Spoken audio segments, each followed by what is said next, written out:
tomatoes, garden eggs, okra, and fish are finally falling. Mr. Speaker, non-food inflation also dropped from 20.3% to 6.9%, supported by steady fuel prices and lower import costs. Right, Honorable Speaker, this progress proves that sound policies brings real relief. Sound policies brings real relief. Mr. Speaker, both imported and local price pressures are now contained. Right, Honorable Speaker, the task ahead is to sustain this stability by keeping fiscal discipline, boosting food security, and ensuring strong coordination between the fiscal and monetary authorities. Mr. Speaker, I now take you to fiscal performance. Mr. Speaker, 2025 marked one of Ghana's strongest fiscal turnaround in decades. The primary balance on commitment basis swung from a 3% deficit in 2024 to a 1.6% surplus by September 2025, exceeding the target and proving that discipline delivers results. Mr. Speaker, reforms in revenue mobilization and spending controls anchored this recovery. The removal of nuisance e-levy did not weaken revenue. Broader tax reforms and efficient gains lifted non-oil tax revenue to 8.7% of GDP, up from 7.8% in 2024. On expenditure, government tightened non-priority spending whilst protecting key investment in the sectors. Mr. Speaker, Treasury bill rates have fallen, saving 8.8% in interest from January to September. Mr. Speaker, 8.8 billion from January to September. Mr. Speaker, public debt dropped to its lowest in a decade, and Ghana's debt risk has been reclassified from high to moderate. These gains have created space for social and capital investment, eased external debt pressures, and restored investor confidence. Right, Honorable Speaker, Ghana's fiscal consolidation is now credible, sustainable, and homegrown, a model of responsibility that turns stability into progress and ensures every city works for the Ghanaian people. Mr. Speaker, I take you to social protection. Right, Honorable Speaker, even as we pursue fiscal consolidation, government protected and expanded social spending to cushion vulnerable households. Allocations to social protection programs increased to 0.9% of GDP, up from 0.6% in 2024. Mr. Speaker, these targeted interventions reflect our conviction that economic stability must translate into social progress. Mr. Speaker, I will now give you an update on power purchase agreement, renegotiations, and other reforms in the energy sector. Right, Honorable Speaker, when this administration took office, Ghana's energy sector was saddled with about $1.4 billion United States dollars in debt to independent power producers, a ticking fiscal bomb, I call it. Mr. Speaker, today, that burden has been lessened. We have renegotiated all power purchase agreements, led by Ghanaian experts at no cost to the state, saving over $250 million and restructuring 1.1 billion Ghana cedis over a four-year period. Mr. Speaker, government is now fully current on payment, clearing $300 million United States dollars in 2025 year to date, and allocating $345 million United States dollars for 2026. Mr. Speaker, for the first time, we are not accruing new arrests in energy sector. Solar tariffs, projects like BXC and Mineji have dropped from 18 to 6.5 cents per kilowatt hour, cutting costs and expanding access. Mr. Speaker, this was achieved as part of the renegotiation. Mr. Speaker, the Electricity Company of Ghana revenues has risen almost 90%, from 900 million to 1.7 billion Ghana cedis per month, thanks to better enforcement of the cash waterfall mechanism. Mr. Speaker, I repeat, ECG's revenue has improved by almost 90% per month, from 900 Ghana cedis per month to 1.7 billion Ghana cedis per calendar month. Mr. Speaker, I'll now give you an update on the audit of arrears and payables. Mr. Speaker, upon assuming office, government was confronted with outstanding arrears and payables totaling 68.8 billion Ghana cedis, comprising 50.5 billion in unpaid invoices and interim payment certificate (IPCs) and 18.3 billion in outstanding bank transfer advices (BTs). Mr. Speaker, in fulfillment of our pledge to protect the public purse and ensure value for money, we commissioned the Auditor General, working directly with PwC and EY, to conduct an independent validation of these arrears and commitment. Mr. Speaker, as I informed this August House during the media review of the 2025 budget, this special audit covered all verified arrears and commitment as at end December 2024. The objective was to establish the legitimacy of the claims, identify irregularities, and address the fiscal risk arising from the accumulation of these arrears and outstanding commitment. Mr. Speaker, the exercise has now been completed, and the Auditor General is finalizing his report for submission to Parliament. But, Mr. Speaker, the findings are troubling and very damning. Very damning. Mr. Speaker, out of the 68.8 billion, Mr. Speaker, I'll give headline whilst we wait for the Auditor General to submit the report next week. Mr. Speaker, out of the 68.8 billion payable submitted for audit, 47.8 billion cedis was validated. Mr. Speaker, an additional 8.6 billion Ghana cedis remains under review, pending further validation due to inadequate documentation, missing third-party confirmation, and lack of supporting document. Mr. Speaker, these yet to be validated claims may be legitimate, but further evidence will be required before they can be recognized. But, Right Honorable Speaker, about 10.4 billion Ghana cedis in claims were rejected. Mr. Speaker, due to duplications, recycled IPCs, inflated invoices, falsified stores receipts advice, and instances of no work but demanded money. Right Honorable Speaker, out of the rejected amount, about 1 billion Ghana cedis, comprising BTAs, bank transfer advices, that had already been processed by the Ministry of Finance and were ready for payment by the Controlling Accountant General and Bank of Ghana, were rejected. The Speaker, without this audit, these claims would have been paid, underscoring the importance of vigilance and verification. Mr. Speaker, about 2 billion Ghana cedis was also reclassified from claims to BTS. Right Honorable Speaker, the report is ready and it will be submitted, and the detail may be discussed by this House. Mr. Speaker, this audit has not only saved the nation billions in potential losses, but also restored accountability, strengthened expenditure controls, and reaffirmed this government's unwavering commitment to fiscal discipline and transparency. Mr. Speaker, we have identified an abuse in the use of import declaration forms, IDFs. Mr. Speaker, I'll give you the update. Right Honorable Speaker, our investigation into Ghana's import system exposed a staggering abuse of import declaration forms, a tool meant to support legitimate trade, but now hijacked for illicit transfers and tax evasion.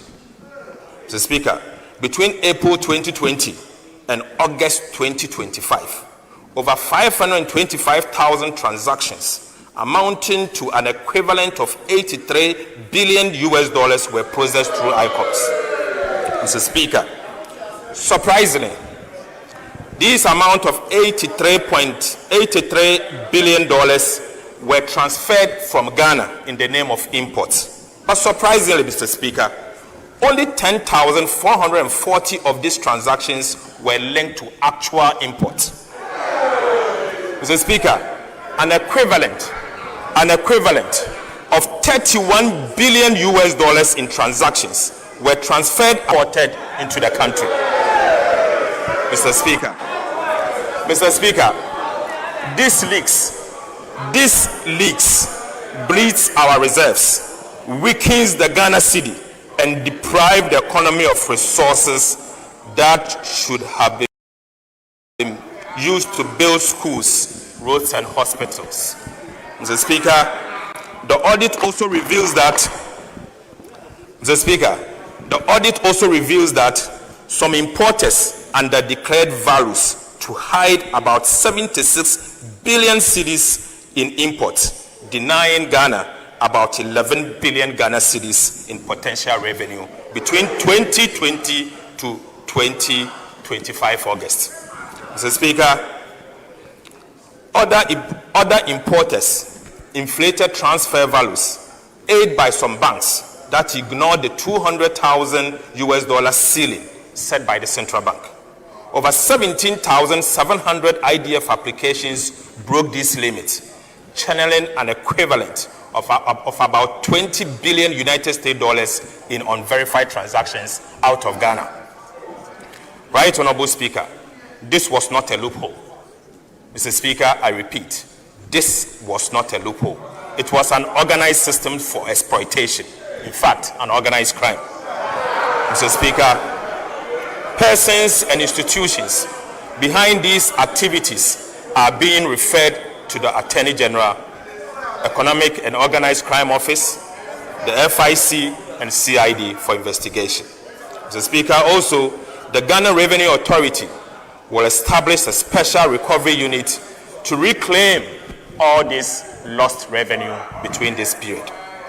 Right, Honorable Speaker, government has since acted decisively.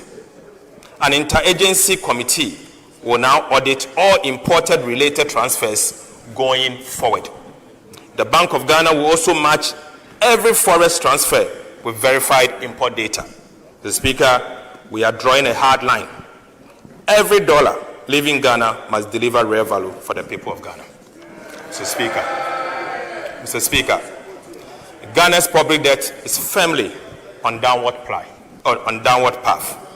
Mr. Speaker, by October 2025, total debt had fallen from 726.7 billion Ghana cedis, or 61.8% of GDP in 2024, to 630.2 billion Ghana cedis, equivalent of 45% of GDP. Mr. Speaker, marking one of the sharpest decline in our history. Mr. Speaker, for the first time in over a decade, we have recorded a negative rate of debt accumulation from a positive 19.1% in 2024 to a negative 13.3% in 2025. Mr. Speaker, this turnaround reflects fiscal discipline, prudent borrowing, and stronger cedi, showing that Ghana's reforms are being measured, Mr. Speaker, and they are showing results. At home, domestic debt market has rebounded. Treasury bill have dropped by 1,600 basis points, with the 91-day Treasury bill at 10.7 from 28.9, the lowest in 14 years. Mr. Speaker, government has paid 20.3 billion Ghana cedis in bond coupons, restoring trust and market liquidity. Mr. Speaker, Eurobond prices are up by 17%, yield down by 300 basis points, and investor confidence is back. Mr. Speaker, Ghana has entered a new era of debt sustainability, anchored on discipline, transparency, and fiscal sovereignty. Mr. Speaker, I'll give an update on sovereign credit ratings. Right, Honorable Speaker, all three major international rating agencies have upgraded Ghana's, affirming new faith in our macroeconomic management. In June 2025, Fitch lifted Ghana from restricted default to B-. Again, Moody's in October upgraded Ghana to CAA1. And Mr. Speaker, in November, a couple of weeks ago, S&P also upgraded Ghana to B-/B. Mr. Speaker, together, these upgrades marks a global vote of confidence. Ghana is once again credible, stable, and open for business. Mr. Speaker, I take you to monetary and financial sector performance. Right Honorable Speaker, monetary policy in 2025 stayed tight but effective, thanks to prudent management by the central bank and the governor. The Speaker, the Bank of Ghana cut broad money growth to 16.6% and base money to 4.5%, sterilizing 55 billion Ghana cedis to stabilize the cedi and lock in the lowest inflation in 4 years. Right Honorable Speaker, Ghana's external sector remained strong in 2025. The current account surplus rose to 3.2% of GDP from 2%, driven by robust gold and cocoa export, higher remittance, and strict import management. Mr. Speaker, a $2.1 billion United States dollar trade surplus and growth in non-traditional exports showed a more diversified economy. The Ghana cedi appreciated against the US dollar from 16.35 Ghana cedi to the US dollar in November 2024 to 10 cedi 92 pesos as at 10th November 2025. Mr. Speaker, this represents a rare appreciation of 35%, reflecting sound fiscal and monetary policy management. Right Honorable Speaker, this stability lowered debt costs and eased inflation. Gold and cocoa powered the recovery. Gold earnings rose 68% to 11.2 billion United States dollars. Speaker, cocoa rose 170% to 2.47 billion United States dollars, whilst oil dipped to 1.83 billion. Right Honorable Speaker, Ghana's rising export firms reserves, firm reserves, and a stable cedi confirms one thing, that Ghana's recovery is real, disciplined, and indeed lasting. Mr. Speaker, take you to sectorial performance. Right Honorable Speaker, the story of Ghana's economic recovery in 2025 is best told through the work of our ministries, departments, and agencies. Across every sector, from agriculture and industry to governance, infrastructure and human development, performance in 2025 reflects disciplined execution and innovation. The Speaker, our task now is to sustain this momentum. We will boost productivity in agriculture and industry, accelerate infrastructure delivery, and strengthen governance and skills development. Sector ministers will present their outlook in detail, but the message is clear. Ghana is rebounding with purpose and rising with promise. Mr. Speaker, the 2026 medium-term policy objectives and targets is what I'm now going to present. Right Honorable Speaker, as we enter 2026, our mission is clear: to turn the hard-won stability of 2025 into shared prosperity. Mr. Speaker, the sacrifices made by Ghanaians over the past year have restored hope and confidence in our economy. Inflation is down, the cedi is stronger, and growth has regained momentum. Mr. Speaker, our fiscal strategy will match discipline with compassion.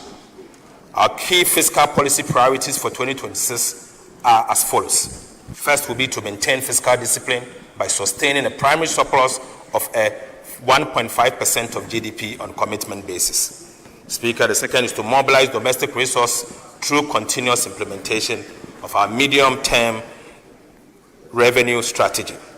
Speaker, will promote value for money and rationalize spending, ensuring that every cedi delivers value for citizens whilst eliminating leakages and inefficiency. And finally, Mr. Speaker, protect priority social spending in education, health, and social protection to shield the poor and sustain human capital development. Mr. Speaker, in 2026, our monetary and exchange rate strategy will safeguard stability and drive growth, keep inflation low, the cedi strong, and confidence high. And that will be our monetary and exchange rate strategy.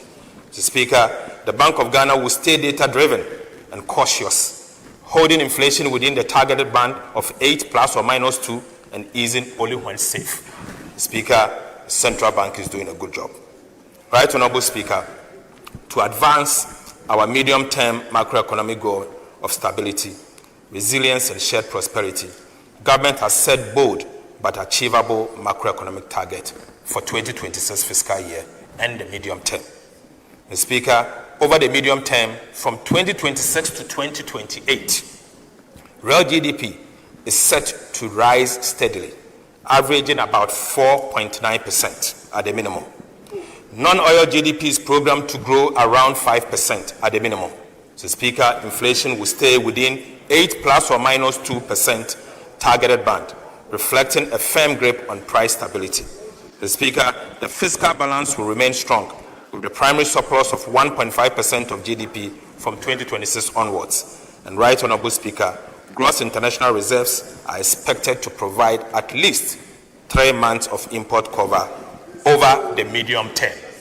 Right, Honorable Speaker, for the year 2026, we will achieve the following at the minimum. Real GDP growth of at least 4.8%, driven by continued expansion in infrastructure and service sectors, agriculture as well. Non-oil GDP, Mr. Speaker, at least 4.9%. End-year inflation for next year will be at least 8% plus or minus 2. Mr. Speaker, primary surplus of 1.5% of GDP on commitment basis in line with our fiscal responsibility framework to sustain discipline and debt sustainability. Gross international reserves of not less than 3 months of import cover, covering a strong external sector and a strong defense for the Ghana city. Mr. Speaker, Ghana's fiscal strategy over the medium term is to lock in stability and turn it into lasting growth. From 2026, government will sustain a primary surplus of at least 1.5% of GDP on commitment basis each year, anchoring fiscal discipline and debt sustainability. Mr. Speaker, revenue and grant are projected to rise from 16.4% of GDP in 2025 to 16.9% in 2026, reaching 17% by 2029, driven by stronger tax administration. Right, Honorable Speaker, our focus is on expanding the tax net, not overburden existing taxpayers. Mr. Speaker, expenditure growth will remain disciplined, rising modestly from 15% of GDP in 2025 to 15.4% in 2026. As a result, the fiscal deficit will narrow sharply from 2.8% of GDP in 2025 to 2% in 2026 and 2.1% by 2029. Mr. Speaker, in 2026, government will target a primary surplus of 1.5% of GDP, consistent with our fiscal anchor. The overall fiscal deficit on commitment basis is projected at 2.2% of GDP. On cash basis, the overall fiscal deficit is projected at 4% of GDP.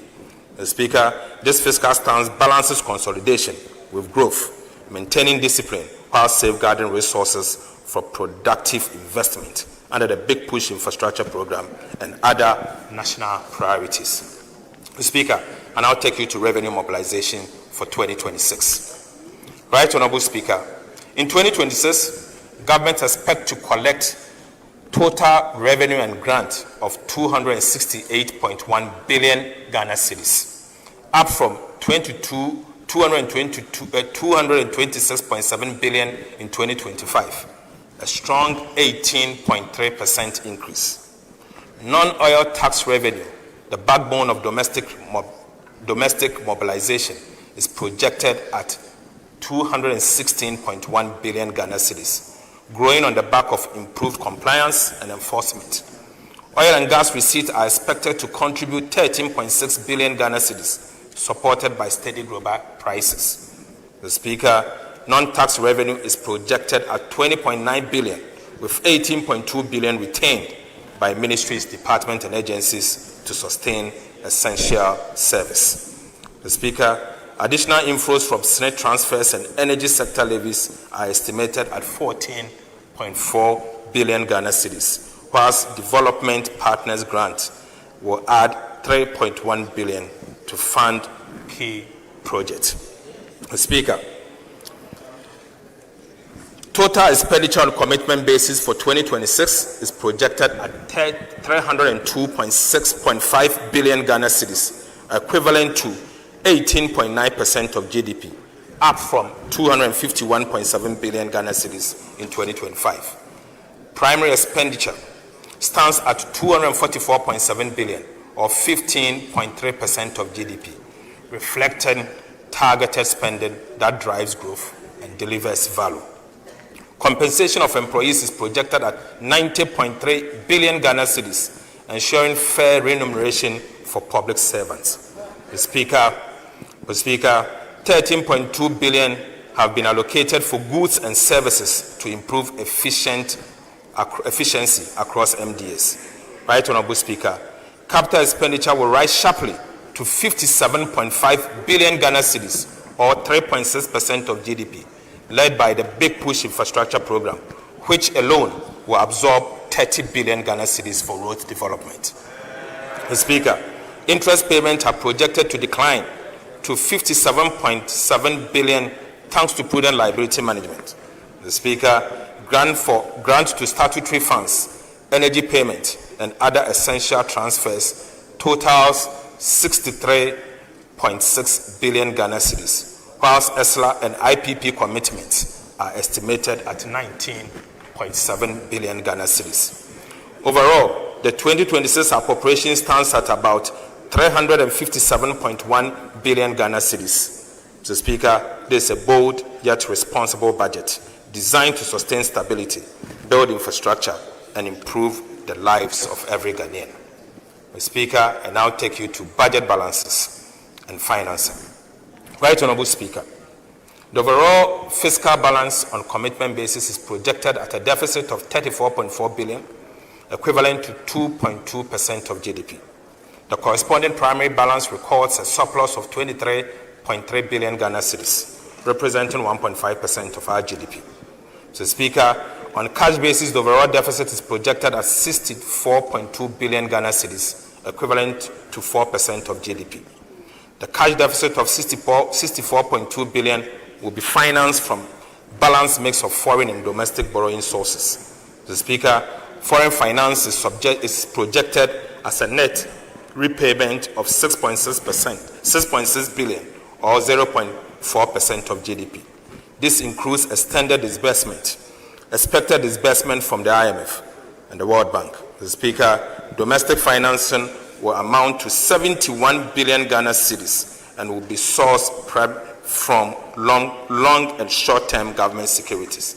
Mr. Speaker, the strategy will support domestic market development and ensure their sustainability, as well as maintaining financial sector stability.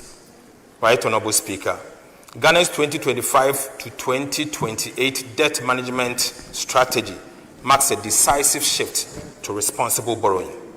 With 93.5% of total debt restructured, 20.3 billion in domestic bonds, 13.1 billion in Eurobond, and 5.2 billion in bilateral loans. Mr. Speaker, Ghana is firmly on a sustained path. Mr. Speaker, the strategy focuses on cutting refinancing risk, reducing costs, deepening local markets, and boosting transparency. It revives the bond market, building liquidity buffers, and relies mainly on concessional financing from the IMF, World Bank, and bilateral partners. Mr. Speaker, benchmarks including short-term debt below 15%, treasury bills, and 20% of domestic debt and foreign debt capped at 70%. Mr. Speaker, I now take you to the meat. Mr. Speaker, I now take you to the meat. The fiscal policy measures, structural reforms, and key policy initiatives. Right Honorable Speaker, the choices we made in 2025 have restored macroeconomic stability, built trust in our fiscal institutions, and rekindled the hope of our country. The task before us now is to turn that stability into sustained progress and to make growth felt in every home, every community, and every enterprise. The Speaker, the 2026 budget represents the next phase of our national renewal, a practical, forward-looking plan to consolidate the gains, accelerate transformation, and secure prosperity for all Ghanaians. It is the next chapter in building the Ghana we want, a nation that works around the clock, creates opportunities for all, and protect the dignity of the citizen. Right Honorable Speaker, permit me to reaffirm government's 3 key priorities for 2026. First, consolidation of macroeconomic stability.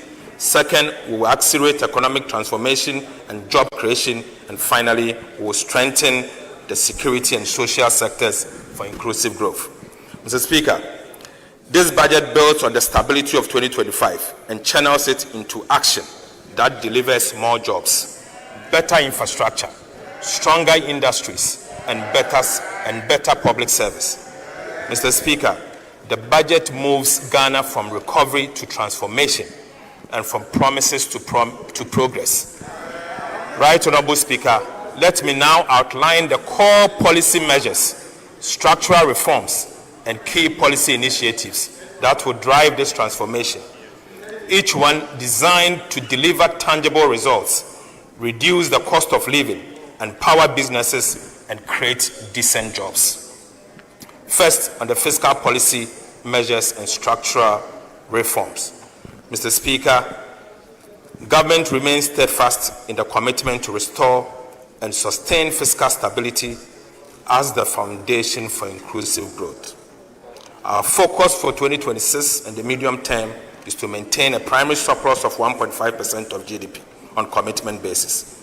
We are pursuing a disciplined, data-driven fiscal strategy, one that raises more revenue, spend better, and protect the most vulnerable while safeguarding long-term stability. Mr. Speaker, to achieve our fiscal target for 2026 and the medium term, government will implement a comprehensive set of revenue, expenditure, and structural measures underpinned by transparency and accountability.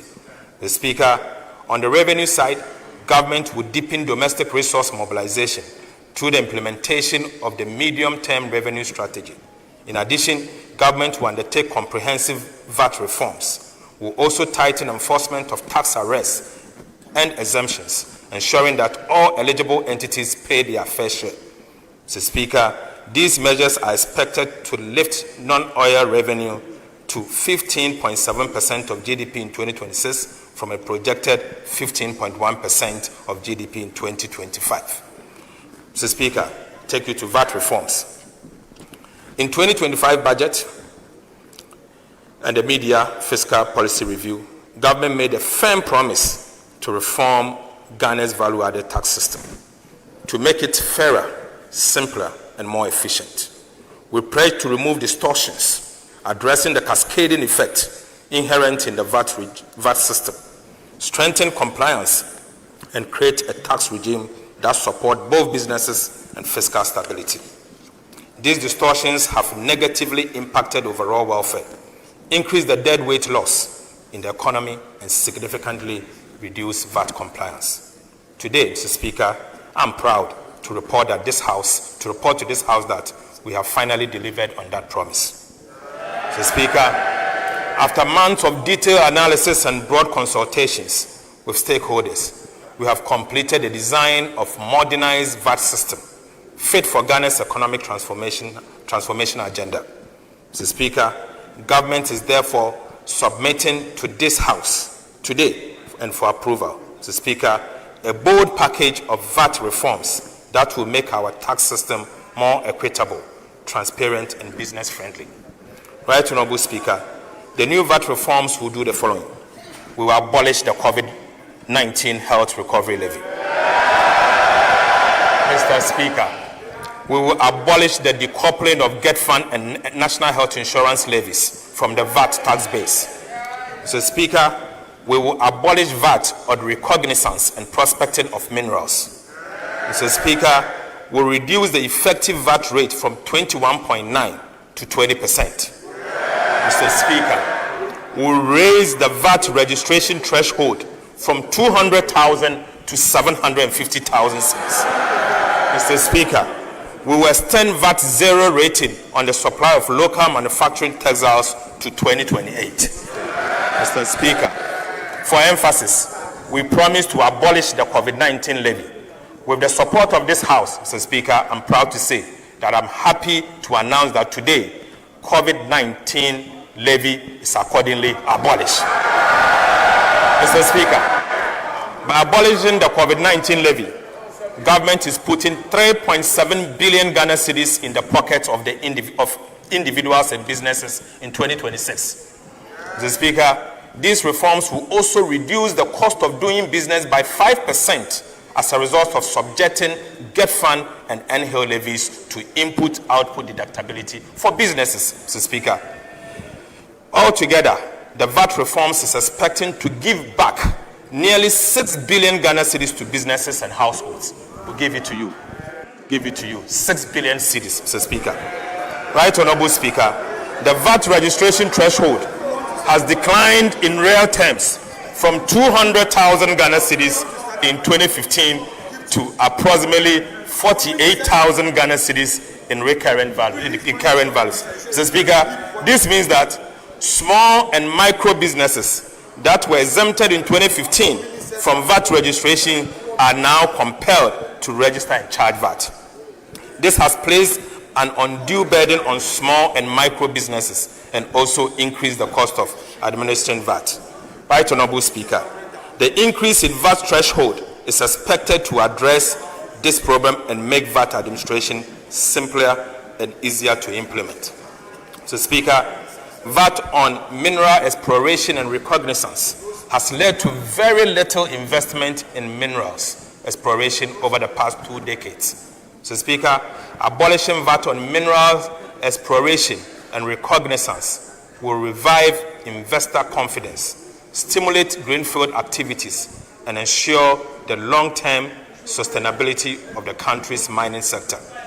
Right, Honorable Speaker, this measure will promote responsible mining and help to mitigate the hazard mineral prospecting that degrades our forests and water bodies.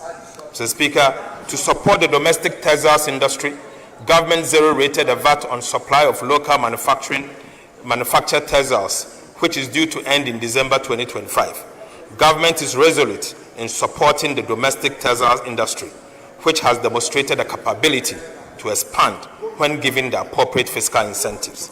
Mr. Speaker, in line with this and the Ghana Textiles and Garment Policy, government has decided to extend the zero rating to end December 2028, protecting over 2,000 direct jobs. Mr. Speaker, the VAT reforms will make Ghana a more business-friendly economy, create the opportunity for businesses and expansion, and to create more jobs. Mr. Speaker, we are not only seeking to change the policy and framework around VAT, we are also deploying electronic and digital solutions to improve VAT administration. Mr. Speaker, the measures proposed will include the following: the introduction of digital solutions to tax collection system. The second is to introduce the fiscal electronic devices. The third, Mr. Speaker, the introduction of VAT reward schemes designed to encourage general public to assist with policing VAT revenues by collecting VAT receipt for purchases they make. Mr. Speaker, this will allow taxpayers to use their VAT receipt to benefit from a VAT promotion and reward scheme. Right, Honorable Speaker, these reforms mark a turning point in Ghana's value-added tax administration. They will make compliance easier for businesses, strengthen revenue mobilization, and enhance credibility of our fiscal framework for 2026 and the medium term. Mr. Speaker, the Ghana Revenue Authority will roll out a comprehensive public education and awareness campaign to ensure a smooth and transparent implementation of these reforms. Mr. Speaker, it honors our pledge to lighten the load on honest taxpayers whilst building a strong, fairer foundation for national development. Right, Honorable Speaker, beyond the VAT, government will, ahead of 2027, embark on a comprehensive reform of Ghana's key tax laws, including the Income Tax Act, Excise Tax Acts, and the Customs Tax Act, to align them with global best practices, promote equity and competitiveness, simplifying compliance and enhance revenue generation. The Ministry of Finance will commence these reviews in 2026, engage stakeholders, and submit a draft to Parliament as part of the 2027 budget. Mr. Speaker, closing revenue leakages at the port.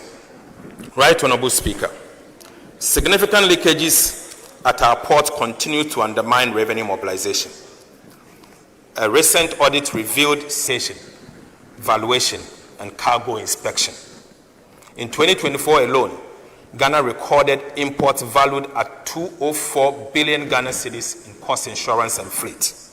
Yet, only 85 billion Ghana cedis was taxable, pointing to misclassification and underinvoicing.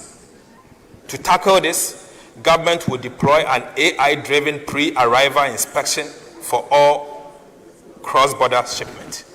Mr. Speaker, this technology is programmed to detect undervaluation, flag high-risk goods, and strengthen customs capacity to combat smuggling, improve safety, and protect national security. Right Honourable Speaker, by integrating automation into port operations, we expect to significantly boost customs revenue, enhance trade efficiency, and close long-standing revenue gaps. Mr. Speaker, on the expenditure front, we will continue to rationalize spending by eliminating low-value programs and streamline earmark funds, freeing space for critical priority projects such as roads, energy, agriculture, and education. Mr. Speaker, every cedi saved will be redirected to projects that create jobs and delivers tangible benefit for Ghanaians. Mr. Speaker, to achieve this and support the fiscal sustainability agenda, key expenditure measures for the 2026 fiscal year are as follows. The first, that will contain recurrent expenditures by capping non-essential expenditures such as foreign travels, workshops, and vehicle procurement, and elimination of low-impact programs. Mr. Speaker, we will rationalize the earmark funds, reinforce commitment authorization, continue to strengthen social protection system by safeguarding allocation to LEAP. Mr. Speaker, we will prioritize capital investment in infrastructure, particularly in the area of big push. Right Honourable Speaker, on the structural reform side, we will pursue the following. Government will enforce sanctions under Section 96 to 98 of the Public Financial Management Act. The payroll validation exercise led by the Ministry of Finance in collaboration with the Controller and Accountant General will also be done. So, Speaker, comprehensive review and audit of the budget preparation and implementation process will be undertaken. We will implement recommendations from the comprehensive arrest and commitment audit by the Auditor General, aided by EY and PwC. Right Honourable Speaker, will strengthen fiscal discipline and accountability through the operationalization of Revised Fiscal Responsibility Act. Mr. Speaker, we will institutionalize quarterly expenditure reviews. Right Honourable Speaker, together, these measures will ensure that Ghana lives within its means, mobilize resources fairly, and spend efficiently. Fiscal discipline is not an end in itself. It is the bridge between stability and progress, between policy and real improvement in the lives of our people.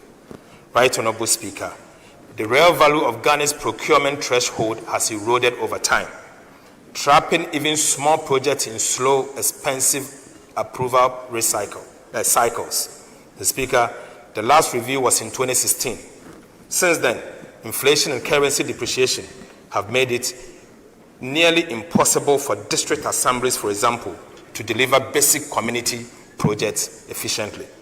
The Speaker, the government is therefore updating procurement thresholds under the Public Procurement Act to restore their values and match today's market realities. Right Honourable Speaker, years of inflation and weak oversight have drained real value from public spending. Too often, projects are overpriced, delayed, or abandoned because scrutiny comes only after money is spent.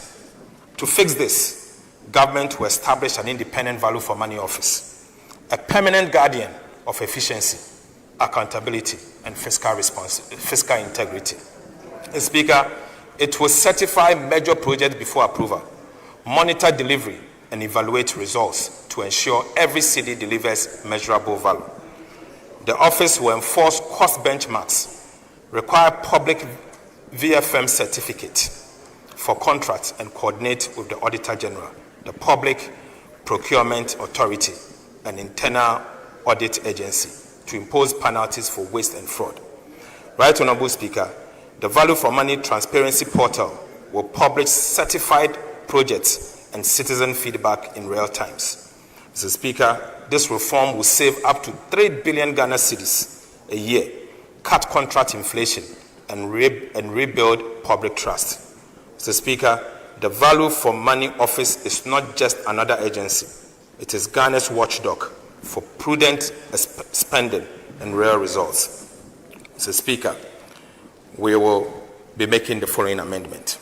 Right Honorable Speaker, Ghana's petroleum wealth must work harder for its people. Since 2011, our petroleum funds have earned barely 1% annually. Mr. Speaker, unfortunately, it proves that parking them only in low-risk foreign securities limits value creation. To change this, government will designate additional qualifying investment instrument under the Petroleum Revenue Management Act. This will allow a portion of the petroleum fund to be invested in commercial viable domestic energy projects, such as gas and power infrastructure, that will drive industrialization and jobs whilst improving long-term returns. Mr. Speaker, this reform follows global best practices. Sovereign funds in Saudi Arabia, Nigeria, and UAE now channel savings into productivity investment that powers growth. Mr. Speaker, Ghana must do same. The new framework will maintain strict safeguards, transparency, and performance audit to ensure every dollar earns real value. Right Honorable Speaker, this is the mindset shift from passive savings and earnings to productive investment, from idle reserves abroad to energy that powers Ghana's future. Mr. Speaker, that is the way we are going to go. Our oil wealth must not sit idle. It must build, and must build our country. Mr. Speaker, I now take you to public debt management initiatives and reforms in 2026. Right Honorable Speaker, 2026 marks a new phase in Ghana's public debt management, one defined by foresight, discipline, and innovation. After stabilizing our debt trajectory through strong fiscal performance and debt restructuring, government focus now shifts to building resilience. We are putting in place modern tools and systems to ensure that every borrowing decision supports growth, safeguards sustainability, and protect the public purse for future generations. Mr. Speaker, one of the key priorities for 2026 is to strengthen liability management in the domestic debt management market. Mr. Speaker, upon expiration of domestic debt exchange program restrictions in 21st February 2026, government will re-enter the domestic debt market strategically. Mr. Speaker, the immediate objective is to reduce our dependence on short-term treasury instruments, lower rollover risk, and create fiscal space for productive investment. Right Honorable Speaker, as part of the strategy to re-enter the domestic bond market, government will begin the issuance of domestic infrastructure bonds to fund critical infrastructure in the 2026 budget and beyond.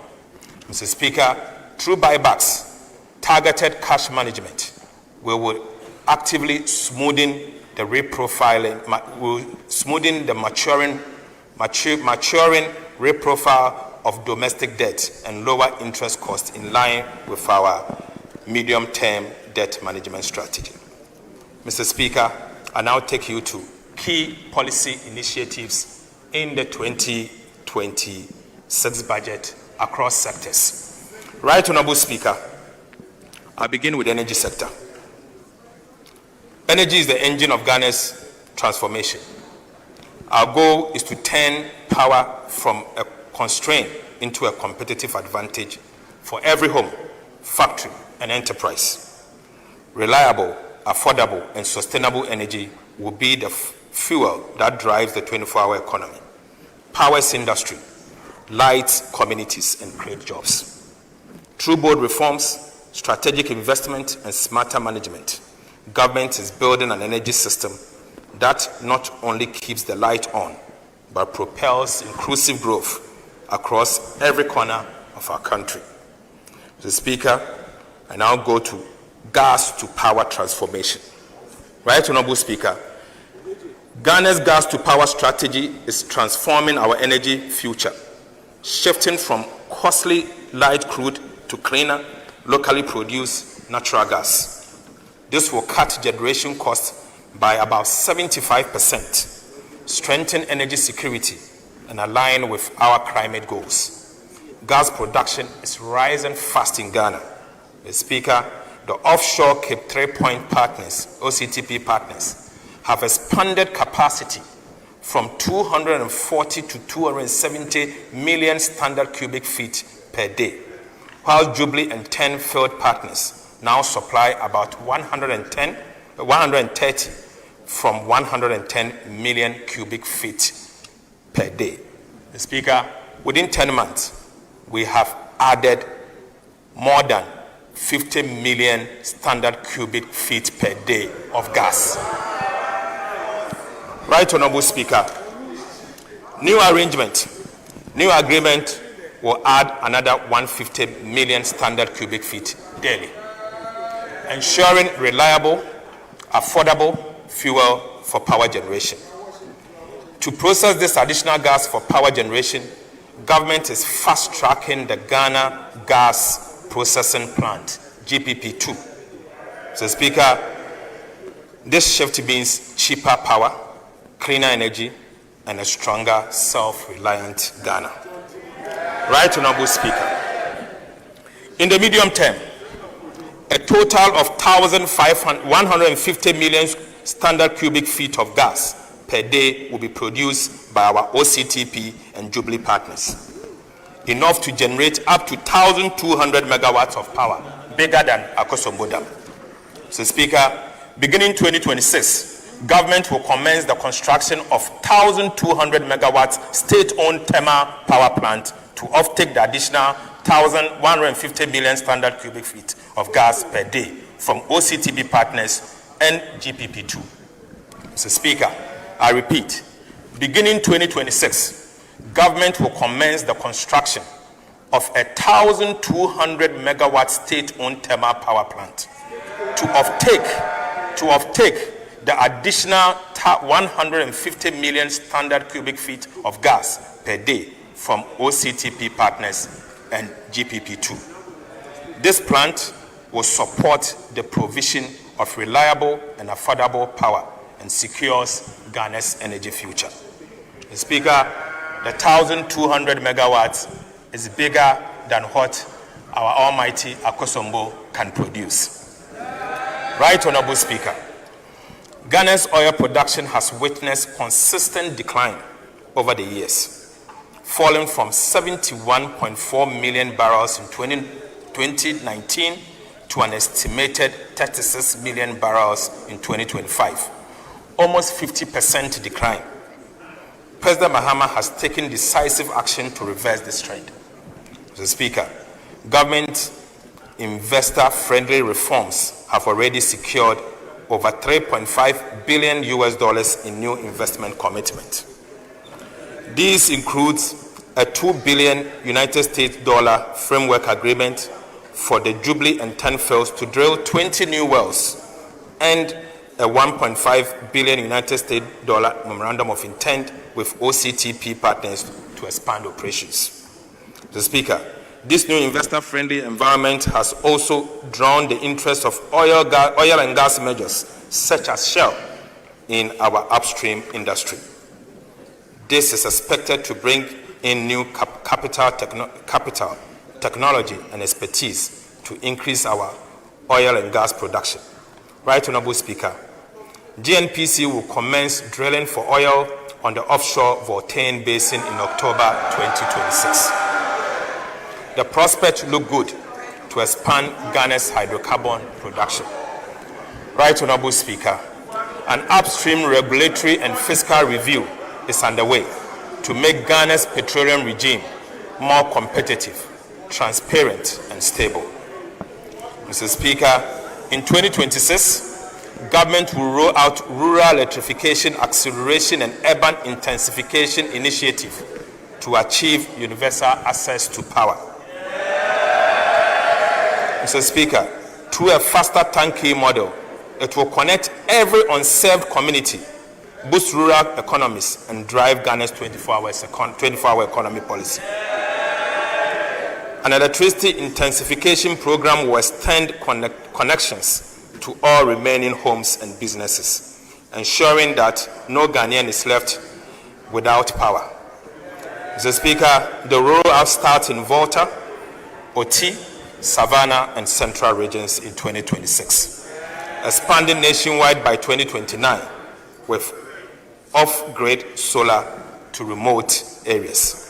Mr. Speaker, electricity will be universal, reliable, and life-changing. Right Honorable Speaker, we will undertake feasibility studies on mini hydroelectronic potentials of the Volta, Red Volta, and other southern river systems.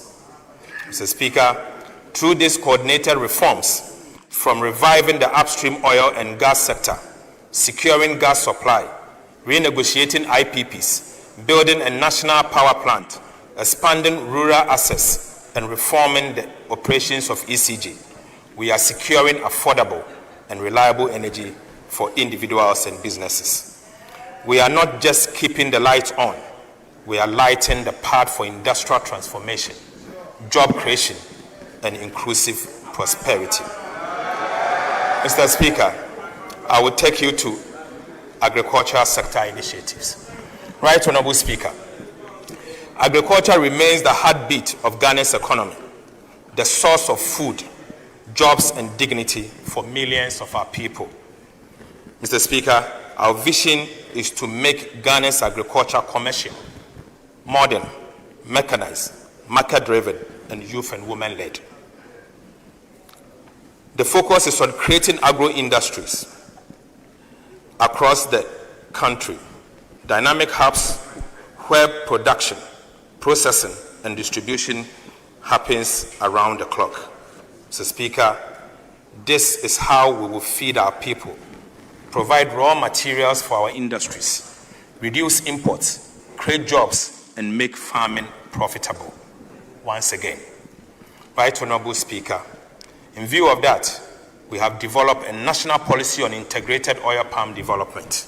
Mr. Speaker, government is launching the national policy on integrated oil palm development, a bold plan to turn Ghana's red gold into a powerhouse of jobs, industry, and foreign exchange. Right Honorable Speaker, despite being one of Africa's pioneers in oil palm, Ghana still imports nearly 200,000 metric tons of crude palm oil yearly, costing over $200 million United States dollars. This policy changes that by expanding plantation, boosting refinery and processing, will create about 250,000 jobs. So, Speaker, the goal is clear. 100,000 hectares of new plantation, self-sufficiency in palm oil, and global competitiveness, and creating 250,000 jobs in the value chain. To unlock this potential, government will secure a large climate-suitable land banks through the Ministry of Lands and Natural Resources to ensure fair compensation, secure tenure, and full environmental compliance. This marks a new dawn for Ghana's agro-industrial transformation. Mr. Speaker, we are putting together a $500 million equivalent oil palm development financing window. Mr. Speaker, oil palm plantation development requires patience and long-term capital and not short-term loans. To meet these needs, government is establishing $500 million equivalent oil palm development financing window with the World Bank, DFIs, and our development bank. So, Speaker, it will offer long-term, low-interest financing, 5-year grace period, and cover up to 70% of project costs, targeting only sustainable, job-creating ventures. Right, Honorable Speaker, smallholder farmers will be at the center of this policy. Mr. Speaker, through our Outgrower Partnership Scheme, they will access improved seedlings, mechanization, credit, and guarantee offtake at a fair price. Right, Honorable Speaker, the Tree Crops Development Authority, Oil Palm Research Institute, OPRI, and the Ghana Exim Bank will provide technical support, research, financing, backed by smallholder support fund for women and youth to enter into this function. So, Speaker, the Tree Crops Development Authority will regulate production, whilst OPRI develops the high-yield varieties. A tax stamp regime for edible oils will be introduced to curb smuggling and protect local production. So, Speaker, together, these reforms will make Ghana self-sufficient, export-ready, and regional leader in sustainable palm oil by 2032. Right, Honorable Speaker, this policy is more than agriculture. It is a blueprint for industrialization, rural transformation, and shared prosperity. Ghana has the land. We have the people. This adds the vision. This adds the vision to turn every palm planted into a lasting prosperity. So, Speaker, we will establish farmer service centers. Right, Honorable Speaker, under the Farmer Service Centers initiative, the government will provide agriculture mechanization machinery for 50 agricultural districts with over 4,400 different machineries. So, Speaker, these machineries will include the following. So, Speaker, we'll be getting 660 tractors, 3,000 tractor trailers, 200 mini tractors, 200 mini tractor trailers, 200 mini tractor tillers, 200 mini tractor cultivators, 200 mini tractor plows, 200 mini tractor harrows, 200 mini tractor catabars, Mr. Speaker, 200 mini tractor mowers, 463 disc plows. Right, Honorable Speaker, 204 disc plows, 330 16 disc harrows, 1,000 kg mineral fertilizer spreaders, 104 row precision seed drills, 106 row precision seed drills, 132 row pneumatic seed drills, 300 800-liter boom sprayers, 50 combined harvesters, 50 maize headers for combined harvesters, and Mr. Speaker, will also provide 25 soil header for combined harvesters. Right, Honorable Speaker, our farmers always cried, Mr. Speaker, our farmers have always carried Ghana on their shoulders. With this investment, we are returning the favor, giving them the tools, technology, and support to carry the nation into a future of food security and prosperity. Mr. Speaker, the transformation has begun. Agriculture is not just an occupation. It is the engine of Ghana's renewal. Mr. Speaker, in response to the food glut across the country, President Mahama has directed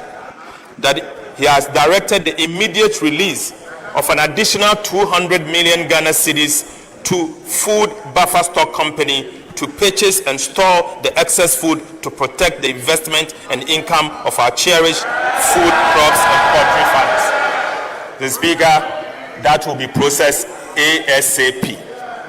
Right Honorable Speaker, President Mahama has also directed that all schools from basic to secondary to purchase rice, maize, chicken, and eggs produced in Ghana only. Mr. Speaker, I repeat, President Mahama has also directed that all schools from basic to secondary schools to purchase rice, maize, chicken, and eggs produced in Ghana only.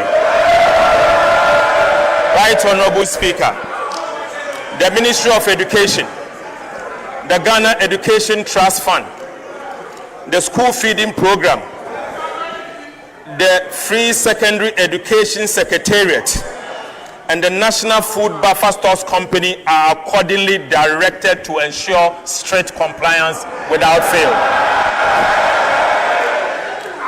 Mr. Speaker, I will now take you to the Big Push Infrastructure Program. Right Honorable Speaker, the Big Push Infrastructure Program, launched under the leadership of President Mahama, is Ghana's largest investment in modern infrastructure, valued at the equivalent of 10 billion United States dollars. It is turning fiscal stability into visible progress by building roads, bridges, ports, and logistics. Mr. Speaker, in 2025, 13.8 billion Ghana cedis was dedicated to strategic road projects across all regions, guided by economic returns, equity, and alignment with 24-hour economy.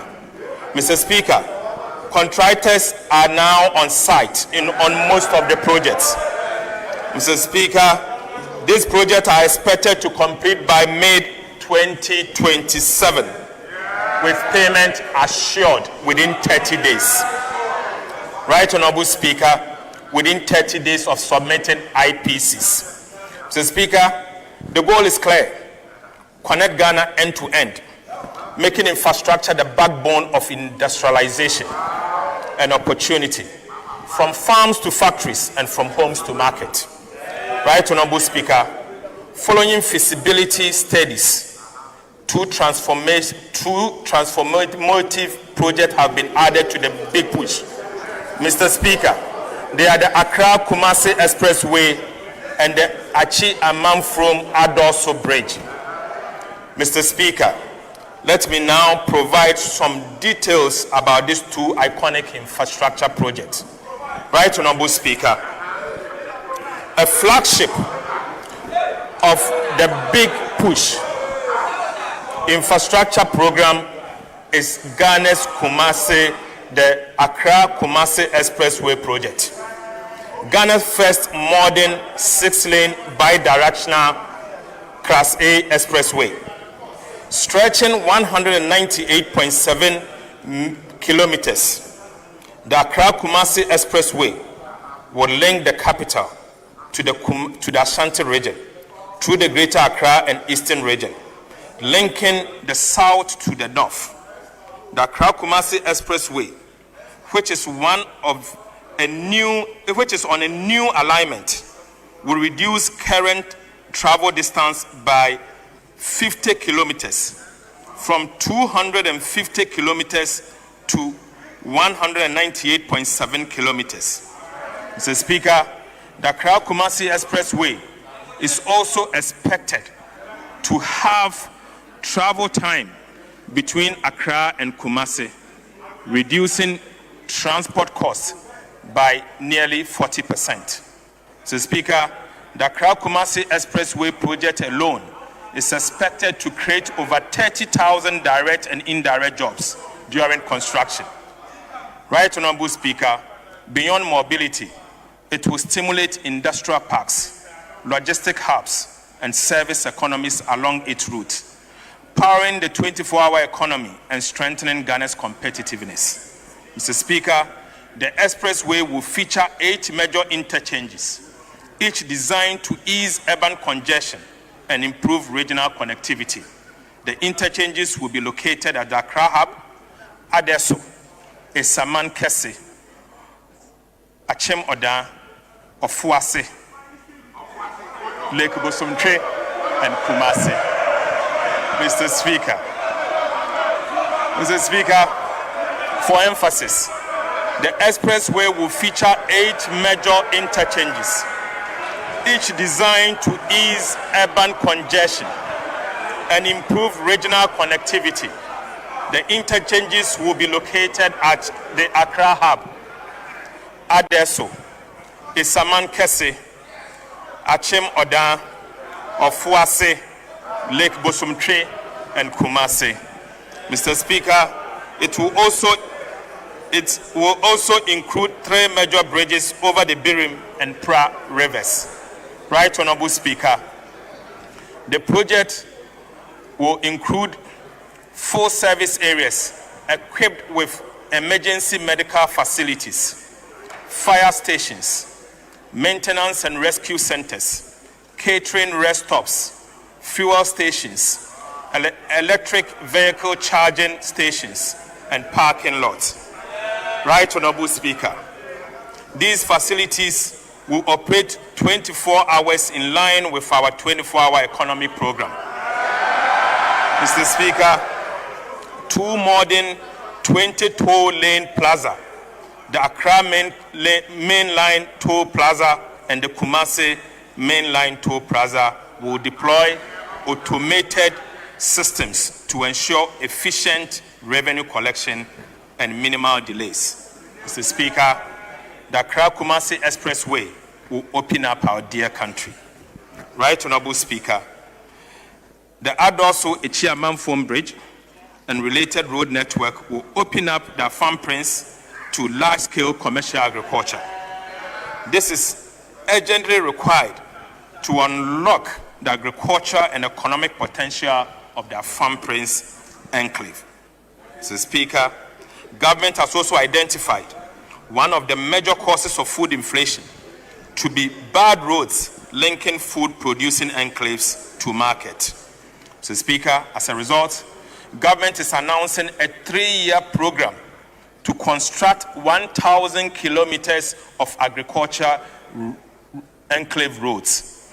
Right Honorable Speaker, the Agriculture Enclave Roads Program will be implemented by the Department of Feeder Roads under the Ministry of Roads and Highways. Mr. Speaker, the roads will be carefully selected and constructed in food processing enclaves only with the support of the Ministry of Agriculture. Right Honorable Speaker, this will ensure that food produced is transported from farm gate to market to reduce transportation costs, post-harvest losses, and enhance food security generally. Mr. Speaker, the Big Push Infrastructure Program is more than a construction drive. It is a nation-building vision.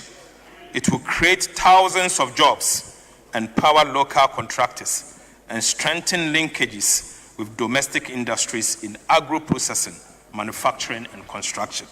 Mr. Speaker, it is about connecting opportunities, linking people and markets so that growth is not confined to few cities, but shared across the entire country.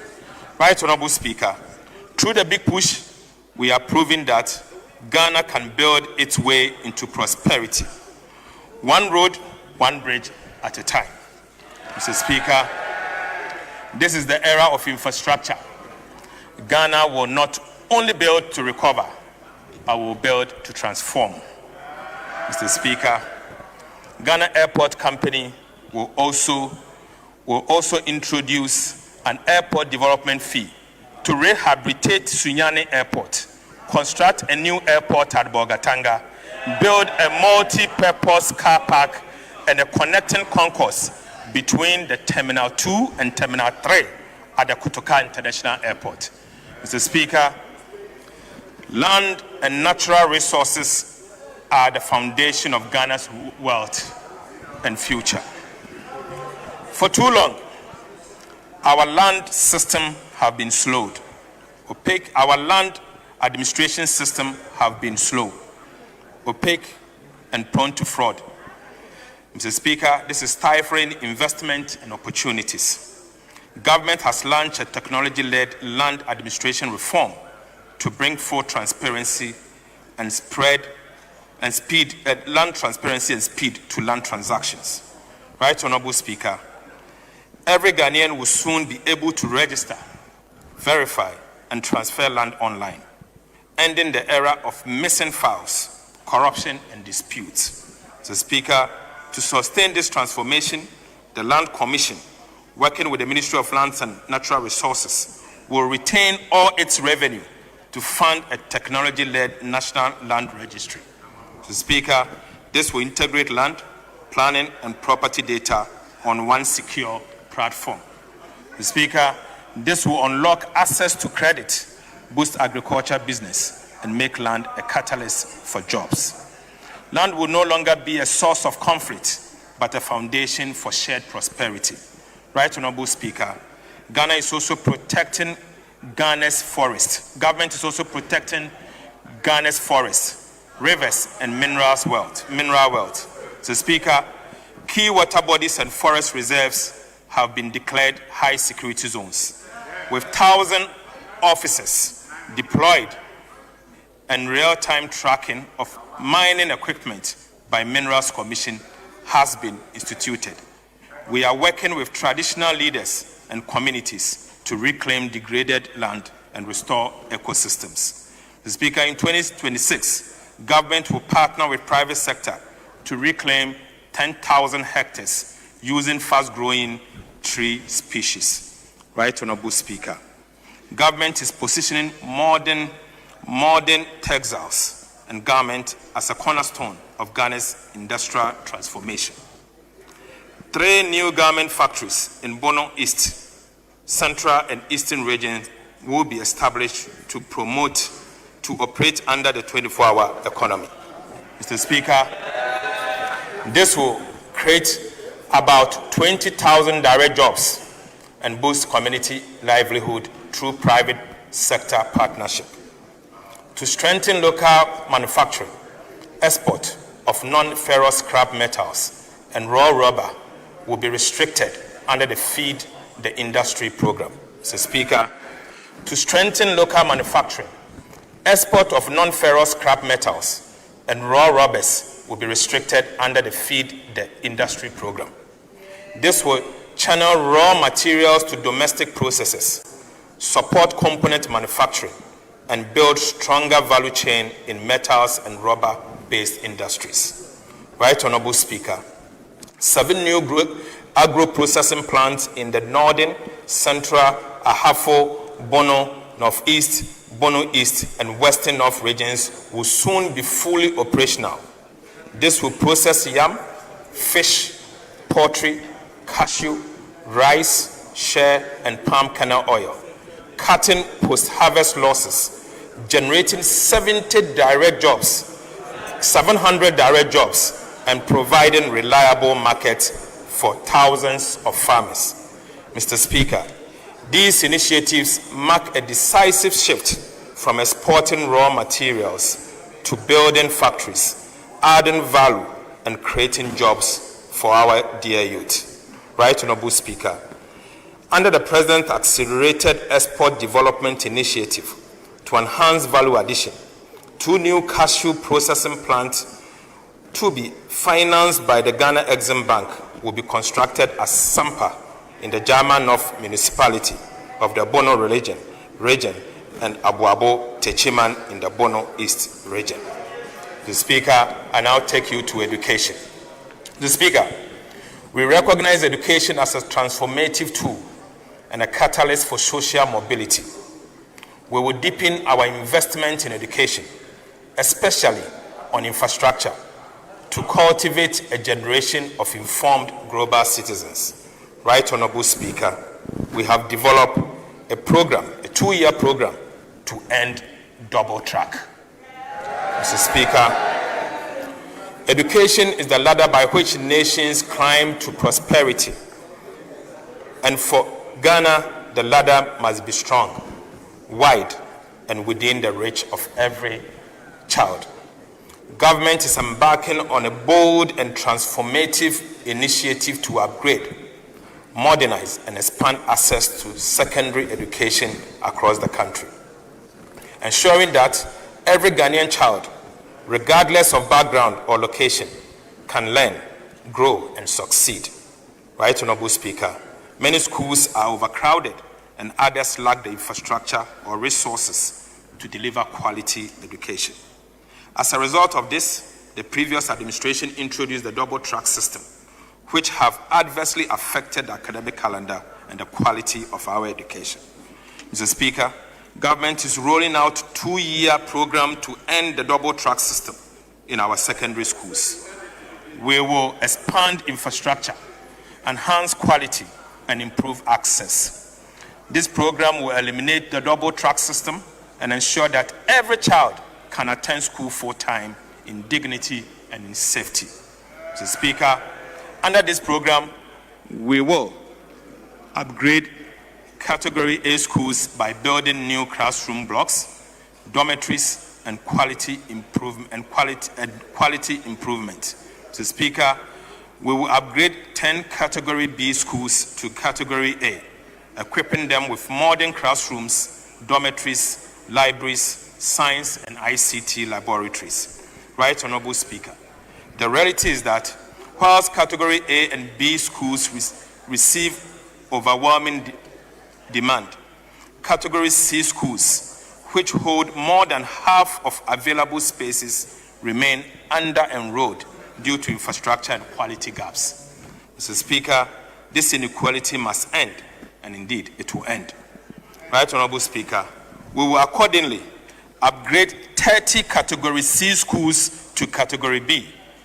Mr. Speaker, we will build new classrooms, dormitories, and modern science resource centers for these new schools. Government will complete 30 of the abandoned E-blocks in urban and peri-urban areas and expand access for students in high-demand areas. Right, Honorable Speaker, government has also decided to enhance infrastructure and teaching and learning resources to improve outcomes at the basic level. In this regard, Mr. Speaker, GET Fund will construct 200 new junior high schools, 200 new primary schools, 200 new kindergartens. Mr. Speaker, GET Fund again will construct 400 4-unit teacher bungalows, and Mr. Speaker, 400 places of convenience in underserved communities and schools. Mr. Speaker, each of these will come with furnishing. This will also provide access to more than 200,000 additional students annually. Right, Honorable Speaker, GET Fund will procure and distribute free comprehensive curricular-based textbooks covering the following: 4 sets of KG textbooks and workbooks for about 1 million learners, 4 sets of primary textbooks for 2 million learners, and 9 sets of JHS 3 textbooks for 1 million learners. Right, Honorable Speaker, GET Fund will provide the following for secondary schools and some selected district education directorate. Mr. Speaker, GET Fund will supply 2 million pieces of metal mono decks and chairs, 200 unit 66-seater buses, 200 double cabin pickups, and 50 saloon cars. Right, Honorable Speaker, President's economic diplomacy is yielding results.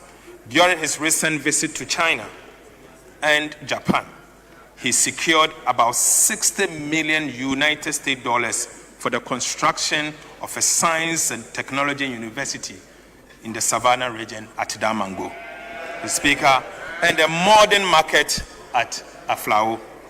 Mr. Speaker, I now take you to the health sector initiatives. Right, Honorable Speaker, health is the heartbeat of national development, and no country can build lasting prosperity without healthy population. The 2026 budget marks a decisive step in our national journey to reset, modernize, and expand Ghana's health infrastructure. Mr. Speaker, government will begin the construction of 6 new regional hospitals for 6 regions, beginning with 3 hospitals in 2026 and 2 district hospitals at Bole and Shama. Mr. Speaker, also in 2026, government will complete 10 Agenda 111 hospitals. Mr. Speaker, in addition, we will continue the following abandoned hospital project. The Speaker will continue the La General Hospital, Efiem Kwanta Hospital in Sekondi Takoradi Metropolis, Komfo-Anokye Maternity Block, and the Ashanti Regional Hospital in Sewua.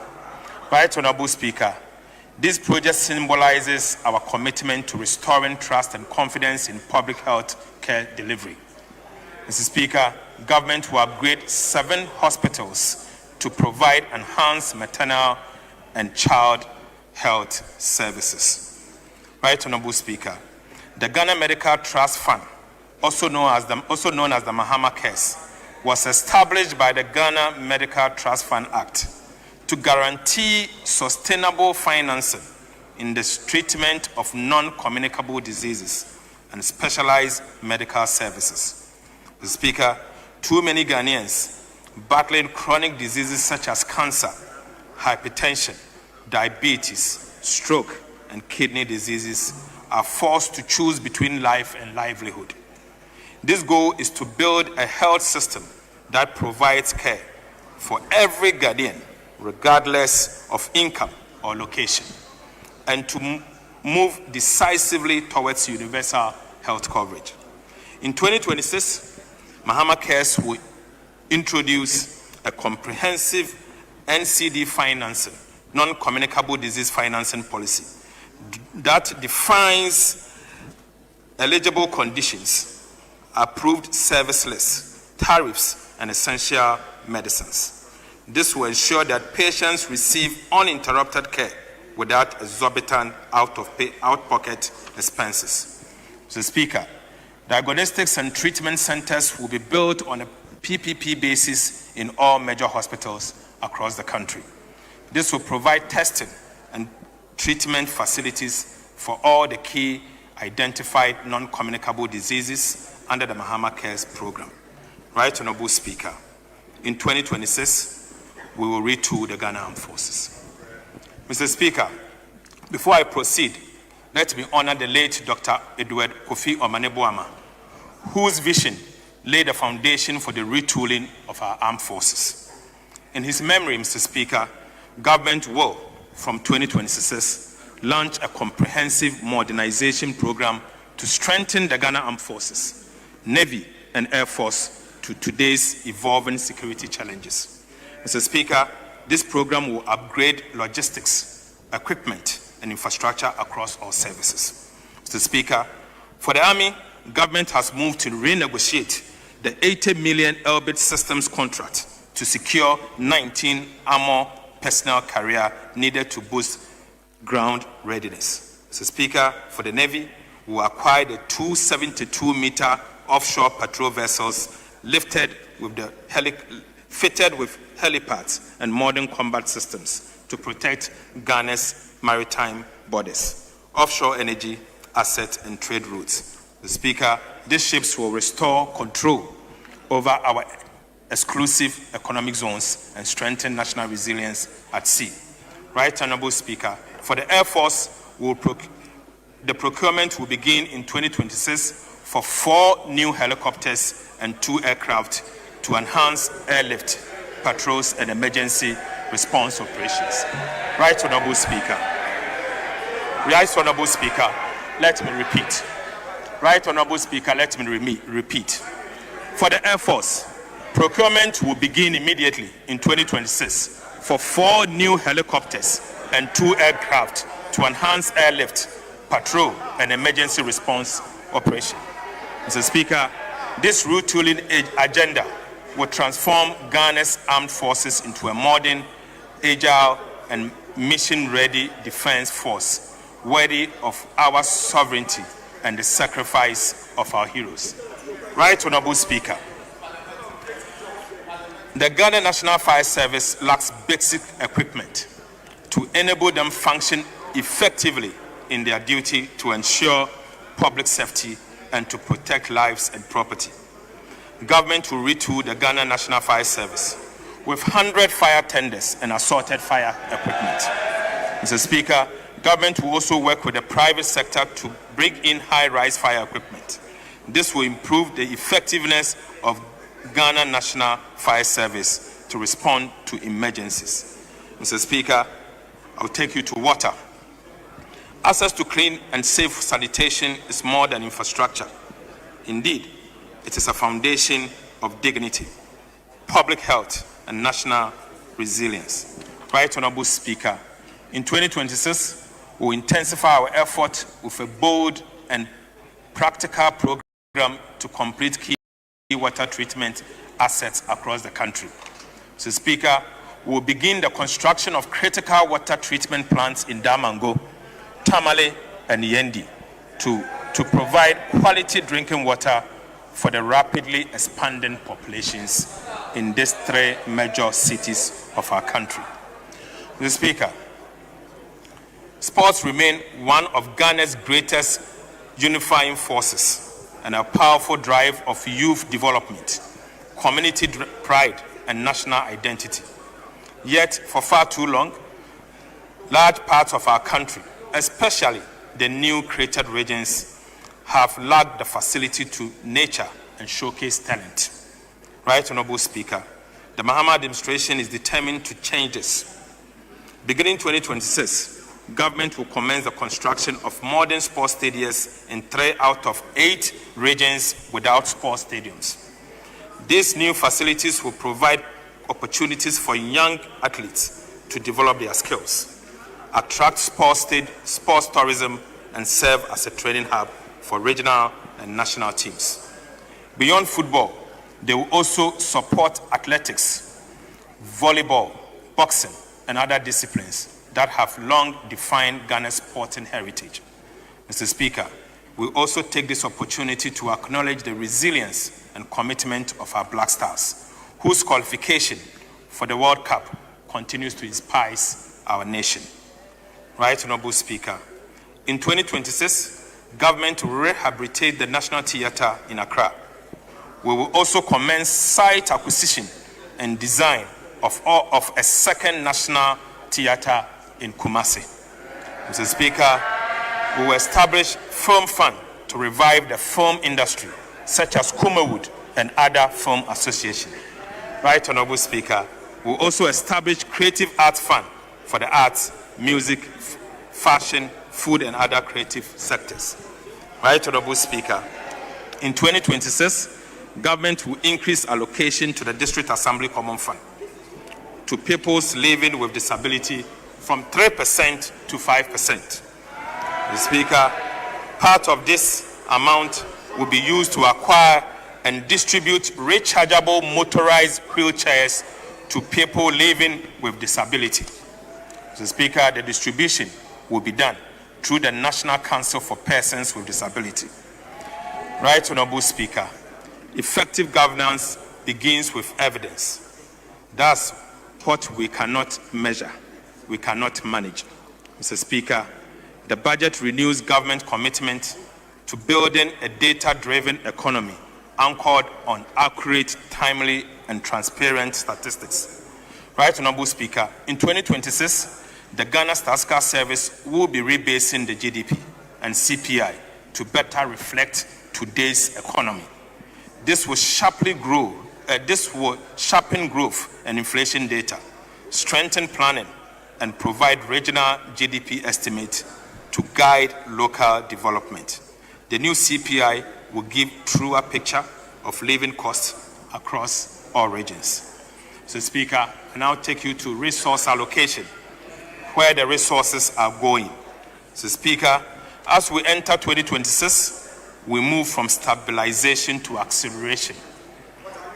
This budget translates confidence into concrete investment that improves daily lives. Mr. Speaker, including the provision of better roads, schools and hospitals, reliable power, jobs, and targeted support for the vulnerable. Right Honorable Speaker, what follows are the headline allocation that will drive delivery in 2026 and set the pace for medium term. Mr. Speaker, to unlock round-the-clock productivity, export and decent jobs under the 24-hour economy, we are providing an allocation of 110 million Ghana cedis in 2026 for the implementation of the 24-hour economy program. Mr. Speaker, we will be leveraging with the 24-hour economy program. Will be leveraging with GIF and DBG and provide private capital to keep financing largely of the sovereign balance sheet. Mr. Speaker, we have allocated an amount of 2.2 billion Ghana cedis to the Ministry of Food and Agriculture. Right, Honorable Speaker, of this amount, we have allocated 245 million Ghana cedis for the Nkokon Ketsenketse and Livestock Program. Mr. Speaker, we have allocated another 200 million Ghana cedis to the National Food Buffer Stocks Company to purchase excess food storage. Mr. Speaker, we have allocated an amount of 6.9 billion Ghana cedis, equivalent of 500 million, for the National Policy on Integrated Oil Palm Program between 2026 and 2032. Right, Honorable Speaker, to facilitate transportation of farm produce to market and reduce food inflation, we have allocated 828 million Ghana cedis for the construction of 1,000-kilometer agriculture enclave road for 2026. Mr. Speaker, we have also allocated 690 million to commence the operationalization of the Farmers Service Center. Right, Honorable Speaker, we have allocated 2 billion Ghana cedis for phase 1 of the Rural Electrification Acceleration and Urban Intensification Initiative in 2026 alone. We have also allocated an amount of 15.2 billion Ghana cedis for the energy sector shortfalls. Mr. Speaker, we have allocated an amount of 4.8 billion Ghana cedis to pay down some of the IPP legacy debt as we have negotiated. Mr. Speaker, we have also allocated an amount of 4.3 billion Ghana cedis to the Ministry of Roads and Highways for road construction. In addition to this, Mr. Speaker, we have allocated 3 billion Ghana cedis to the Road Maintenance Trust Fund to construct 10 kilometers each in 166 constituencies in 2026 to keep roads more trouble in our constituencies. Right, Honorable Speaker, to strategically open the country, linking nations, national and regional capitals, we are allocating 30 billion Ghana cedis in 2026 for the Big Push program. Mr. Speaker, we have also allocated 33.3 billion Ghana cedis to the Ministry of Education for its program and activities in 2026. Again, Mr. Speaker, aside the amount allocated to the Ministry of Education, we have also allocated 9.9 billion Ghana cedis to the Ghana Education Trust Fund. Mr. Speaker, we have provisioned an amount of 4.2 billion Ghana cedis for the free secondary education program. Mr. Speaker, to end the double track, we have allocated 1.1 billion Ghana cedis for the infrastructure programs I mentioned earlier. Mr. Speaker, again, we have allocated an amount of 537 million Ghana cedis for the no-fees stress policy. Mr. Speaker, that's not all. We have allocated 25 million Ghana cedis for free tertiary education for persons living with disabilities. Mr. Speaker, we have allocated 3 billion Ghana cedis to be able to procure 4 sets of textbooks for KG books and workbooks for about 200,000 learners, 4 sets of primary textbooks for 2 million learners, 9 sets of JHS 3 textbooks for 500 million learners, and procurement of over 2 million pieces of metal monodecks and chairs, 200 units of 66-seater buses, and 200 double cabin pickups for the distribution to the secondary schools across the country. Right, Honorable Speaker, we have also allocated 2 billion Ghana cedis for the construction of 200 new junior high schools, 200 new primary schools, 200 kindergartens, 400 KG 4-unit teacher bungalows, and 400 places of convenience in underserved communities. Mr. Speaker, to improve learning outcomes, we have allocated 157 million Ghana cedis for capitation grant. Right, Honorable Speaker, we have allocated 1.98 billion Ghana cedis for school feeding program. We have allocated 292 million for free sanitary pads for girls. Mr. Speaker, we have also allocated 207 million for the teacher training allowance and 169 million Ghana cedis for BEC registration. Mr. Speaker, we have programmed an amount of 9 billion Ghana cedis in 2026 for national health insurance claim, essential medicine, bridging support, and free medical health care. Mr. Speaker, we have also allocated 2.3 billion Ghana cedis for the Ghana Medical Trust Fund, the Mahama Cares, to support Ghanaians battling chronic diseases such as cancer, hypertension, diabetes, stroke, and kidney diseases. Right Honorable Speaker, we have allocated 474 million Ghana cedis for nursing training allowances. We have also allocated 600 million to construct 3 new regional hospitals. Again, Mr. Speaker, we have allocated 79 million to upgrade 7 hospitals and provide enhanced maternal and child health services. Mr. Speaker, that is not all. We have allocated 100 million Ghana cedis to complete 10 Agenda 111 hospitals. Mr. Speaker, we have allocated 1.1 billion Ghana cedis for LEAP program to protect the vulnerable.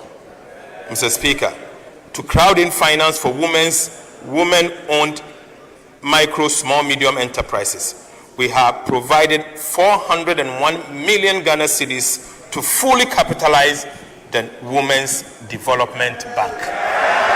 Mr. Speaker, 400 million. Mr. Speaker, this is the minimum capital requirement needed to establish a standard commercial bank.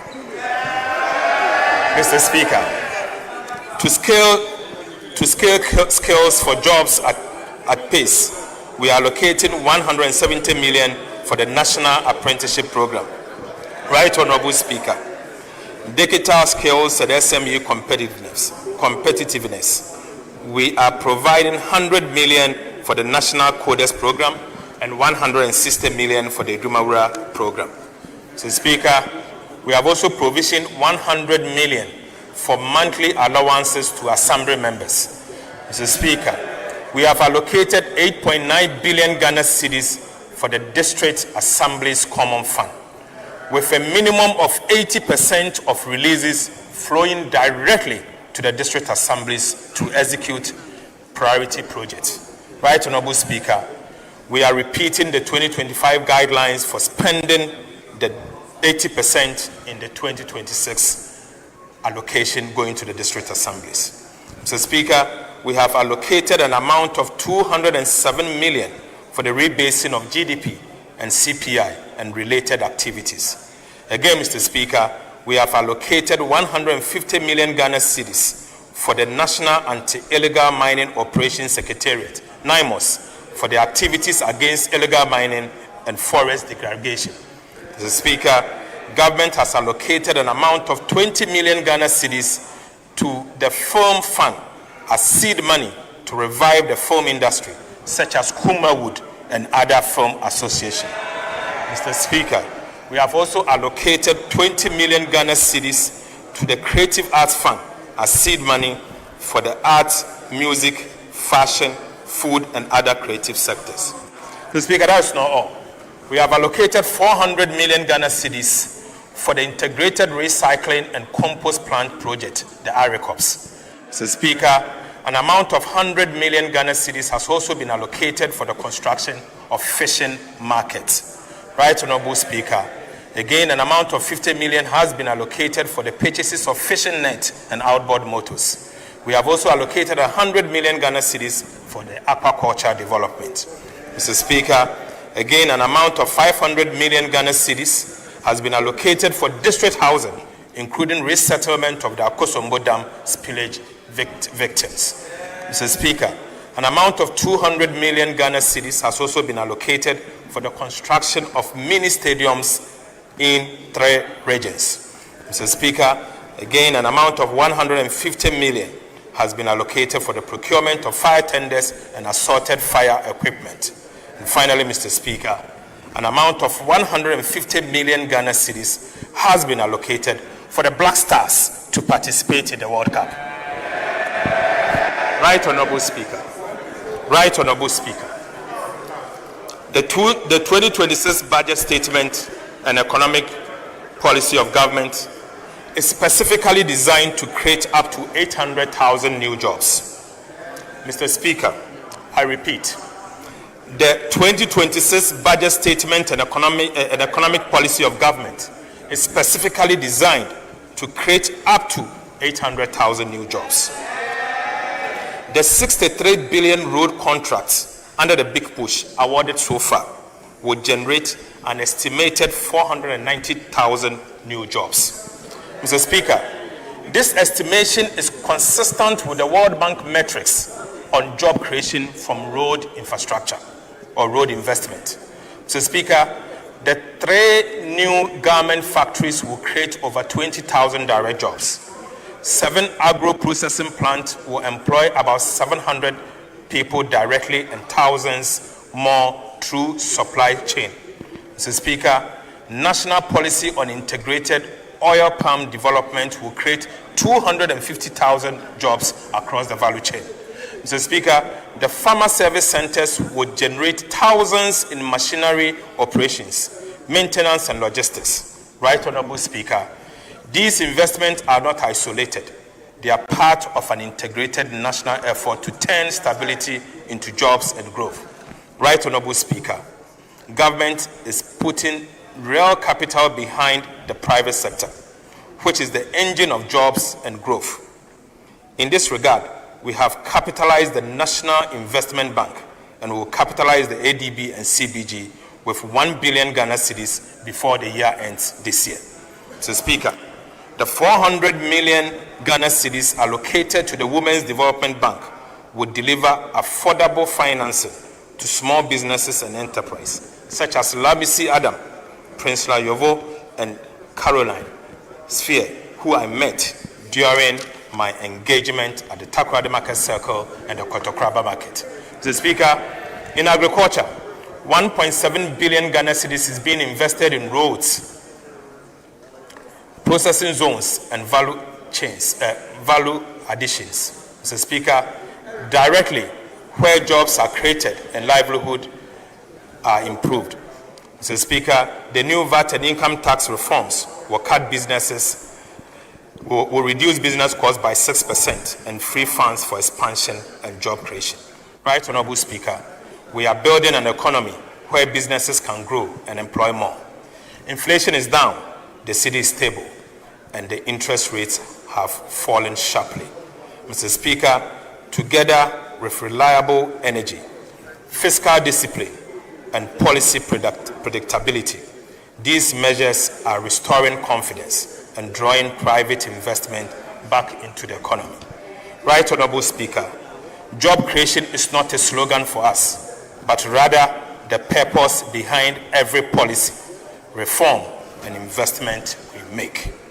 Mr. Speaker, this is how we build the Ghana we want, a nation that produces, exports, and provides decent, lasting work for every Ghanaian living to contribute to its growth. Mr. Speaker, I now go to conclusion. Right, Honorable Speaker, the 2026 budget statement and economic policy. As I conclude, Mr. Speaker, let us take a moment to appreciate how far Ghana has come in just under 10 months. Mr. Speaker, the Mahama administration assumed office on the 7th of January 2025. We inherited an economy crippled by high debt, fiscal recklessness, high inflation, fast depreciating currency, low investor confidence, dwindling foreign direct investment flows, massive uncontrolled corruption that has become endemic, draining public resources and suffocating growth. Mr. Speaker, we also inherited high energy insecurity, high unemployment, and unbearable hardship for almost every Ghanaian household. Right, Honorable Speaker, Ghana was indeed at the bottom of the abyss, a nation in distress with its economy bleeding and its people weary yet yearning for a government with a courage to turn this around. Mr. Speaker, through decisive leadership, bold reforms, and resilience of the Ghanaian people, we began to turn the tide. Mr. Speaker, the result speaks for itself.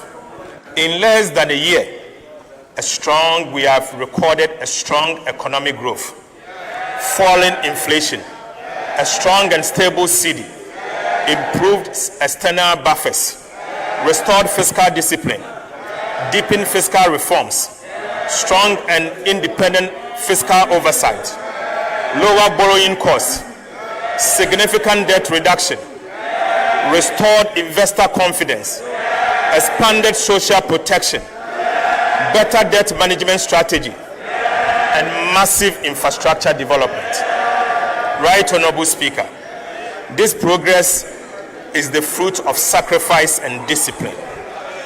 Ghanaians tightened their belt, businesses adapted, and government stayed the course. Barely a year ago, our economy was uncertain. Today, the cedi in your pocket is stronger. Prices are reducing, and new opportunities are emerging across agriculture, industry, and technology. Mr. Speaker, to our international partners and investors, we say Ghana is back, strong, credible, and open for business. Right, Honorable Speaker, the story of Ghana is no longer one of crisis, but a recovery and renewal. Mr. Speaker, the reforms we have undertaken are not quick fixes. They are the foundation of resilience, competitiveness, and inclusive economy. Right, Honorable Speaker, the Mahama administration is not just stabilizing the economy, it is rebuilding a nation. Our commitment to fiscal discipline, social equity, and sustainable growth remains firm. Mr. Speaker, we will protect the gains we have made, consolidate stability, and ensure that no Ghanaian is left behind. Right, Honorable Speaker, this budget is more than numbers. It is a message of hope. It tells every Ghanaian child, farmer, teacher, trader, and entrepreneur that their sacrifices matter, that Ghana's recovery is real, and that their government is working tirelessly to build a fairer, prosperous, and self-reliant nation. Mr. Speaker, the storm has passed. The foundation is firm. The horizon is bright. Together, Mr. Speaker, under the visionary leadership of President Mahama, the nation builder, we are building the Ghana we want, a Ghana that works for all, thrives in peace, and stands tall once again as the beacon of Africa's renewal. Mr. Speaker, we are indeed resetting for growth, jobs, and economic transformation. Right, Honorable Speaker, I so present. Thank you very much.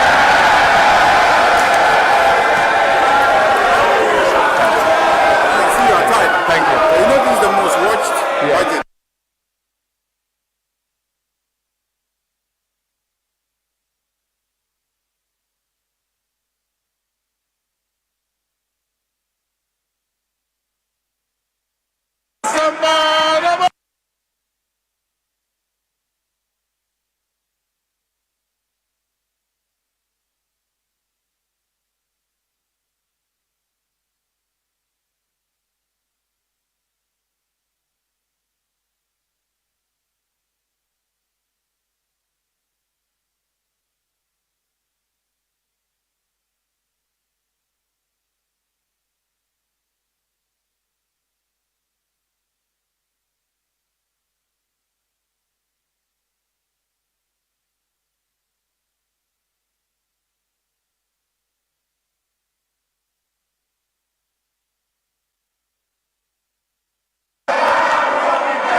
Honorable members,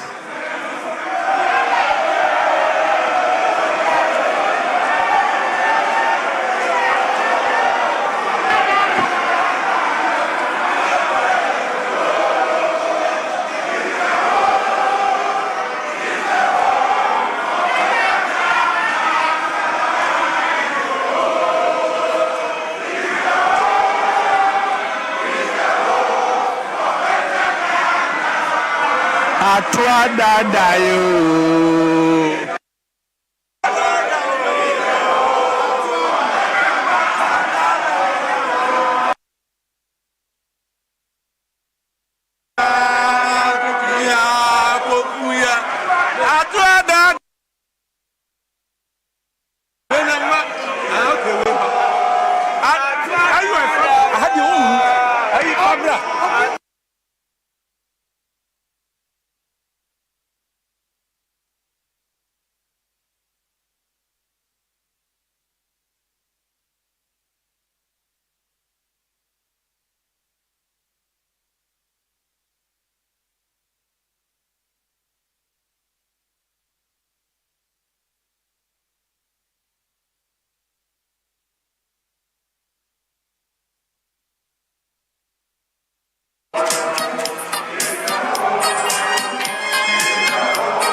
Mama is a home.